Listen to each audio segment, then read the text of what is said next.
So last entity as far as UGs are concerned in terms of leukemias is chronic myeloid leukemia or chronic myelogenous leukemia.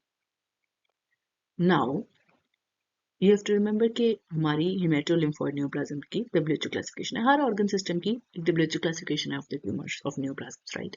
Similarly blood and bone marrow की भी है. It's called haematolymphoid neoplasms की WHO classification, right? Leukaemias, lymphomas ये सब इसमें आते हैं.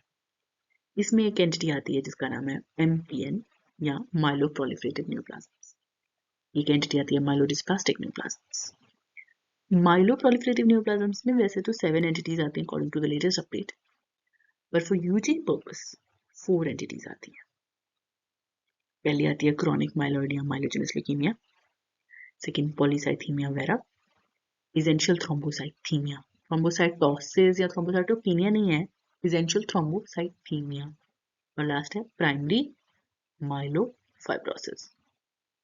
4 entities आती हैं आपके माइलोप्रोलिफरेटिव न्यूप्लाज्म्स में. Alright, now let's start with chronic myeloid leukemia. There are some important points. It's an important entity. I'll try to make it as quick and as brief as possible. But there are some things you have to remember, okay? I'll keep telling you whether it's a UG perspective or a PG perspective. Chronic myelogenous leukemia arises from a single multipotent hematopoietic stem cell जिसने फिलोडेल्फिया chromosome की जिसमें mutation आ गई. हमें पता है फिलोडेल्फिया chromosome 922 है. अब 9 पे आपकी ABL होती है और 22 पे BCR होती है. मैंने कैसे याद रखा था कि 922 में 9 पहले आता है नंबर्स में और AB जो हमारा अल्फाबेट है ABCD है उसमें A पहले आता है. तो 9th क्रोमोसोम पे आपकी ABL जीन है और 22 क्रोमोसोम की आपकी BCR जीन है. फिर ये ब्रेक पॉइंट है. फिश की अगर आपने PPTs वगैरह देखी हो तो फिश करते हैं ब्रेक पॉइंट क्लस्टर्स ढूंढने के लिए. That's important for PGs, just PGs should know that, right? यहाँ से ABL टूट गई और यहाँ से आपकी BCR टूट गई. BCR टूट क्योंकि ट्रांसलोकेशन है, BCR टूट के इधर लग गई. पर यहाँ पे ऊपर हाईलाइटेड जो ग्रीन वाली ABL है और ये हाईलाइटेड वाली रेड वाली BCR है, ये दोनों 22 क्रोमोसोम्स पे, ये वाली क्योंकि 20 पे लग गई, ये वाली इधर जाके लग गई. ठीक है, अब ये जो फ्यूजन हुआ है यहाँ पे आपकी BCR और ABL जीन है. ठीक है, तो आपसे पीजीएस के लिए तो वेरी इंपॉर्टेंट है, पर यूजीएस के लिए आपके very important question as well कि चेंज क्रोमोसोम कौन सा है, 9 या 22. दोनों जीन्स किस पे जाके फ्यूज हुई हैं? वो 22 क्रोमोसोम पे. एक्चुअली टेक्निकली फिलाडेल्फिया क्रोमोसोम कौन सा है?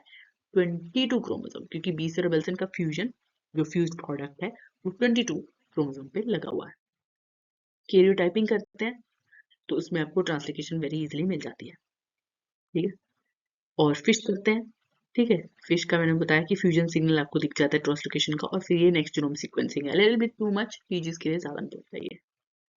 नाउ डिजीज के 3 फेजेस हैं, क्रॉनिक, एक्सीलरेटेड और ब्लास्ट.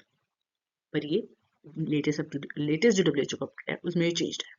अब एक्सीलरेटेड फेज एग्जिस्ट नहीं करता क्योंकि it was very difficult to diagnose, और देयर वाज सम कि जब तक आप डायग्नोज करते हो तब तक पेशेंट ब्लास्ट फेज में चला जाता है, रिमिशन में होता है patient. So there were several reasons जो दी हुई हैं इवन लेटेस्ट अपडेट में कि अब एक्सीलरेटेड फेज एग्जिस्ट नहीं करता. ये पीजीज को यूजीज को सबको रिमेंबर, ये वेरी इंपॉर्टेंट है कि अब 2 ही फेज हैं. पहले 3 फेज थे, क्रॉनिक, एक्सीलरेटेड और ब्लास्ट, और अब बीच वाला जो सेकंड phase है it has been removed. So now we have only 2 phases, chronic and blast. All right, now let's discuss both of them one by one. Chronic phase में आपको क्या मिल रहा है? PBS में ल्यूकोसाइटोसिस मिल रहा है. Now for you just you have to remember ALL और AML और CLL में सब में TLC इंक्रीज था. ALL और AML में नाम में ही हमें पता है क्यूट है तो ब्लास्ट मिल रहे थे, तो सारे एक ही तरह के सेल्स थे, ब्लास्ट. फिर CLL है, मेच्योर लिम्फोसाइट्स का न्यूप्लाज्म है, प्रोलिफरेशन है, तो वो एक ही तरह के मेच्योर लिम्फोसाइट्स मिल रहे थे. कहीं कहीं प्रो लिम्फोसाइट आ सकते हैं, पर मोस्टली एक ही तरह के सेल मिल रहे हैं. पर CML में ऐसा नहीं है. CML में ब्लास्ट से लेकर न्यूट्रोफिल्स तक या ईओसिनोफिल या बेसोफिल कोई भी मेच्योरेशन की स्टेज के सेल आ रहे हैं, सारे सेल्स की प्रोलिफरेशन हो रही है. ल्यूकोसाइटोसिस तो मिलना है क्योंकि आफ्टर ऑल ल्यूकीमिया है, पर कौन से सेल इंक्रीज है ये इंपॉर्टेंट है. AML और ALL में ब्लास्ट वाले इंक्रीज है, CLL में मेच्योर लिम्फोसाइट्स इंक्रीज है, बट CML में ग्रेनुलोसिटिक जो लीनेज है उनमें कोई भी सेल इंक्रीज हो सकता है. पीजीज को ये पॉइंट रिमेंबर रखना है कि कौन से सेल इंक्रीज है. उसे there is a word that is used, there is a phrase that is used on your WHO book. Maturation arrest होता है माइलोसाइट की स्टेज पे, दैट इज व्हाई माइलोसाइट सबसे ज्यादा मिलते हैं. तो हमें पता है कि ल्यूकीमिया तो ल्यूकोसाइटोसिस तो होगा। कौन से ल्यूकोसाइट्स? ग्रैन्युलोसाइट्स। कौन सी स्टेज पे? All the stages of maturation. क्रोमाइलो भी मिलता है, माइलोसाइट भी मिलता है, मेटामाइलो भी मिलता है, लिम्फोसाइट भी मिलता है, सॉरी नॉट लिम्फोसाइट, न्यूट्रोफिल भी मिलता है, ईओसिनोफिल, बेसोफिल भी मिलता है। Now this is something very specific.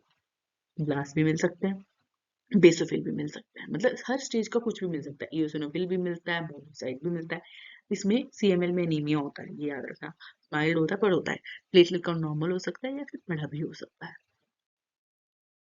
देखो एक ये टीएलसी, अगर आपने ये यूजीस के लिए अगर आपको स्पॉटर मिले या फिर आपको एक ऐसी केस स्टडी मिले, आप इतना तो बता पाओगे कि ये नॉर्मल पिक्चर है और ये ल्यूकीमिक पिक्चर है। मैंने एएमएल की स्टार्टिंग में दिखाई थी कि देखो नॉर्मल पिक्चर और ल्यूकीमिक ब्लड पिक्चर में कितना फर्क है ना। तो एक जैसे जब सेल है तो वो एक्यूट ल्यूकीमिया होगा या फिर सीएलएल होगा, और वो आप एज से या पेशेंट की प्रेजेंटेशन से आप पता कर सकते हो। पर जो सीएमएल है उसमें तरह तरह के सेल मिल रहे हैं। अब ये देखो, मैं दिखा रही हूँ आपको, ये आपको मेटामाइलो मिल रहा है। कितने आपको? न्यूट्रोफिल और ये बैंड फॉर्म भी मिल रहा है, न्यूट्रोफिल भी मिल रहा है, बैंड फॉर्म भी मिल रहा है, मेटामाइलो भी मिल रहा है, मेटामाइलो, मेटामाइलो, ठीक है, माइलो मिल रहा है, ठीक है, और प्रोल माइलो भी मिल रहा है, ठीक है, और ब्लास्ट भी देखो मिल रहे हैं, ठीक है। तो हर तरह के सेल मिल रहे हैं आपको, इसमें कोई बेसोफिल नहीं है इसमें, ठीक है। क्रॉनिक फेज की बोन मैरो फाइंडिंग्स, ये पीजीज को याद रखिएगा। जब भी कोई ल्यूकीमिया होता है बोन मैरो में, काउंट तो बढ़ेगा ही, क्योंकि ब्लड में काउंट बढ़ा हुआ तो बोन मैरो में काउंट बढ़ेगा ही बढ़ेगा। कौन से रीजन में? बोन मैरो पे, पैराट्रेबिकुलर रीजन में। ब्लास्ट भी मिल सकते हैं। पेशेंट को एनीमिया था ना, याद है? मैंने भी पढ़ा कि एनीमिया था। क्यों एनीमिया? क्योंकि इरिथ्रोइड प्रिकर्सर है ही नहीं, कम भी है और साइज भी छोटा है। मेगा केरोसाइट पर है, मेगा केरोसाइट का साइज छोटा हो गया और वो हाइपोलिबेटेड होते हैं। नॉर्मली 2 से 5 या 3 से 5 लोब्स होती है ना एक नॉर्मल मेगा केरोसाइट में, तो लोब्स कम हो गई। और दो चीज ये पीजीज को याद रखनी है कि क्रॉनिक फेज में सूडो वॉशर सेल्स और ये सी ब्लू हिस्टियोसाइट्स मिलते हैं, ये याद रखना है, ठीक है। ये अगेन पैराटापिकुलर रीजन में, ये बोन मैरो पैप्सी की आपकी पिक्चर है। एक्सेलरेटेड फेज अब एग्जिस्ट करता ही नहीं है, ठीक है, तो अब हम ये डिस्कस करेंगे नहीं। अब ब्लास्ट फेज आ गया। ब्लास्ट फेज में आपके या तो बोन मैरो में या पीपीएस में आपको ब्लास्ट मिल रहा है, इसे ब्लास्ट क्राइसिस बोलते हैं, क्योंकि ये एक क्राइसिस वाली स्टेज है कि पेशेंट के जो सीएमएल वाले कई तरह के सेल्स है, अब उसमें ब्लास्ट बन गए हैं सारे के सारे। तो ब्लास्ट की प्रोलिफरेशन ज्यादा हो रही है अब पेशेंट में, ठीक है, चाहे वो बोन मैरो हो चाहे ब्लड। और एक्स्ट्रा मेडुलरी, मेडुलरी का मतलब बोन मैरो, और एक्स्ट्रा मतलब बोन मैरो के अलावा कहीं ये चले गए हैं ब्लास्ट, ब्लड में आ गए। वो तो चलो सीएमएल में भी थोड़े बहुत मिल जाते थे, सॉरी क्रॉनिक फेज में भी मिल जाते थोड़े, पर अब ये स्प्लीन में जाके बैठ गए हैं, अब ये लिवर में जाके बैठ गए हैं, लिम्फ नोड में जाके बैठ गए। Extra medullary blast proliferation, blast crisis आ गया पेशेंट को। प्रोग्नोसिस क्या है? मोस्ट इंपॉर्टेंट प्रोग्नोस्टिक इंडिकेशन है कि पेशेंट रिस्पॉन्स कैसा कर रहा है ट्रीटमेंट को। इमेटिनिब टायरोसिन एंड काइनेस इनहिबिटर है, जो बीसीआर एबीएल का जो फ्यूजन प्रोडक्ट होता है वो एक टायरोसिन काइनेस प्रोडक्ट होता है। तो उसको टायरोसिन काइनेस इनहिबिटर या टीकीआई इनहिबिटर्स बोलते हैं।